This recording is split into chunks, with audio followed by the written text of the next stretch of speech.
Bonjour à tous, bienvenue sur Mathessa, ma chaîne de maths pour dédramatiser. Au programme aujourd'hui une leçon très intéressante pour les élèves de première spécialité, mais qui pourrait également intéresser tous les élèves de terminale. Loi de probabilité et cible circulaire. Nous sommes bien évidemment dans le chapitre de première spécialité qui traite des variables aléatoires. Je vous insère comme d'habitude le lien vers la playlist du chapitre, afin que vous puissiez vérifier vos acquis et vos connaissances. Savez-vous par exemple construire la loi de probabilité pour une variable aléatoire donnée? Savez-vous également calculer l'espérance mathématique, encore la variance ou l'écart type? On a donc aujourd'hui un énoncé relativement simple, la donnée d'une cible circulaire, une cible colorée. En fonction de l'endroit où vous allez tomber sur cette cible, eh bien vous allez gagner un certain nombre de points. Et on aimerait donc bien construire la loi de probabilité, ainsi que de déterminer l'espérance, la variance et l'écart type. Si vous vous sentez suffisamment à l'aise, eh bien comme d'habitude, je vous propose de mettre la vidéo en pause. Vous allez donc tenter de compléter le tableau préparé pour vous, et on se retrouve évidemment juste après pour la correction. Allez, un brouillon, un crayon, et c'est parti. Alors pour commencer, d'abord une lecture bien précise de l'énoncé. Le jeu consiste à tirer dans la cible circulaire. La probabilité d'atteindre une zone est proportionnelle à sa surface. Il faut donc connaître la surface d'un disque, pi r au carré. Les longueurs sont exprimées en centimètres, vous les voyez là-bas, 10, 20, 20, 20. Et enfin, on note x, la variable aléatoire, qui donne le nombre de points marqués, sachant, et c'est important, que le joueur ne manque jamais la cible. On va donc commencer par déterminer l'univers des possibles.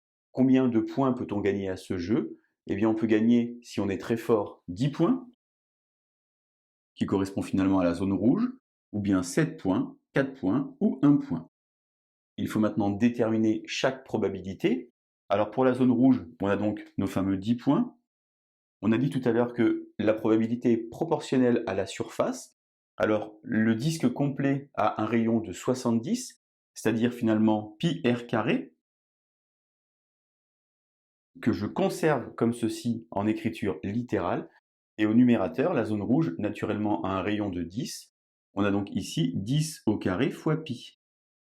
Vous voyez l'intérêt de faire ça, évidemment, c'est qu'on peut simplifier comme ceci. 10 au carré sur 70 au carré, j'ai finalement 1 sur 49 pour la zone rouge, c'est-à-dire la probabilité de gagner 10 points.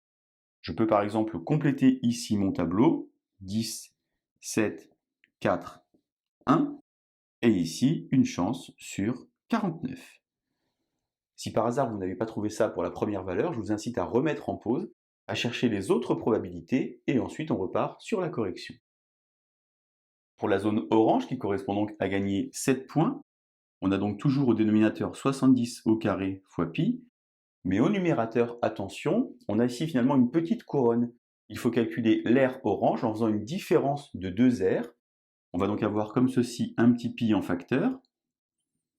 On a pour le rayon 30 au carré, moins 10 au carré. On peut évidemment simplifier les deux pi. On a donc ici 900 moins 100, ça fait 800 sur 4900. J'obtiens donc ici, pour 7 points, 8 sur 49. Troisième zone maintenant, la zone bleue, qui correspond donc à 4 points.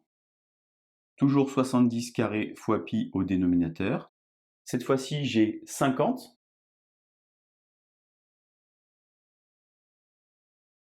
Et il faut enlever, attention, non pas 10 au carré, mais 30 au carré, puisqu'on va enlever la grosse couronne. J'ai donc ici 50 au carré, 2500 moins 900, ça va donc me faire 1600. Je barre évidemment les deux pi, 1600 sur 4900, c'est-à-dire 16 49e. Ceci pour 4 points. Alors dans une loi de probabilité, vous savez que la somme des probabilités fait toujours 1. Je pourrais donc trouver ici le résultat en effectuant une soustraction. Je vais continuer ma démarche pour avoir 1 point. J'ai donc toujours 70 au carré, ici pi. Et vous avez donc compris qu'il faut donc faire 70 au carré moins 50 au carré fois pi. Je simplifie toujours les deux pi. J'ai donc ici 4900 moins 2500, c'est-à-dire donc 2400. En d'autres termes, 24 sur 49 pour obtenir un point. Puisque j'ai laissé ici toutes les fractions au même dénominateur, eh bien j'ajoute alors les numérateurs. 1 plus 8, ça fait 9. 9 et 16, 25. 25 et 24, 49 sur 49. Ma loi de probabilité est donc déterminée. Je vais donc maintenant chercher l'espérance mathématique. Alors je vous insère le lien vers la vidéo qui traite d'espérance, variance et écart-type à la TI 83 si vous voulez vous entraîner. J'ai donc écrit ici la formule. Pour faire l'espérance mathématique, il faut donc faire ceci fois ceci, plus ceci fois ceci, 4 fois. J'ai donc ici 10, 1 sur 49, plus 7 fois 8 sur 49, plus 4 fois 16 sur 49, et enfin le dernier, 1 point fois 24 sur 49. Évidemment, je vais donc avoir un résultat qui va être sous forme fractionnaire, et j'obtiens ici 22 septièmes pour l'espérance mathématique. Je peux soit laisser comme ceci en nombre fractionnaire, soit dire par exemple que ça vaut environ 3,14. Variance maintenant, alors cette fois-ci j'ai utilisé quelque chose que vous connaissez peut-être qui s'appelle la formule de Koenig, qui est plus facile à utiliser que la vraie formule de la variance. On va donc faire ce nombre au carré fois la probabilité.